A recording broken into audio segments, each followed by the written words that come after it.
আসসালামু আলাইকুম, কেমন আছেন সবাই? এই যে আজকে নিয়ে আসছি আমার ফলের ঝাঁকা। ফল পাউরুটি সব পচে গেছে, কলাগুলা একবারে নষ্ট হয়ে গেছে।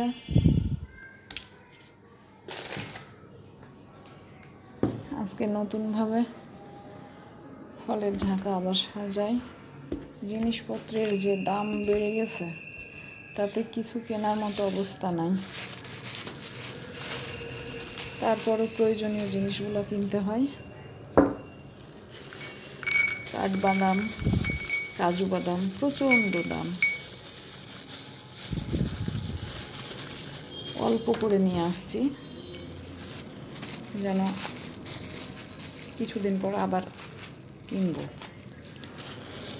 জিনিসগুলা কিনা মাত্রই ফুরিয়ে যায়। খুব পুষ্টিকর খাবার এগুলো। আমার ছোট পিচ্চিটা শুধু কাজু বাদাম মিক্সড করে খায় নাই, খুঁজে আর খাই, অন্য কোনো বাদাম খায় না। ওই জন্য আমি বুদ্ধি করে মিক্সড করে রাখবো যেন শুধু কাজু বাদাম না খাইতে পারে সে। এক বাটি তার জন্য মিক্সড করে রাখবো। এটা কি হট অ্যান্ড স্পাইসি কোটাটা খুব সুন্দর, এটাতেই রাখবো। মিক্সড করে রাখলে যেন খুঁজে খুঁজে খাই।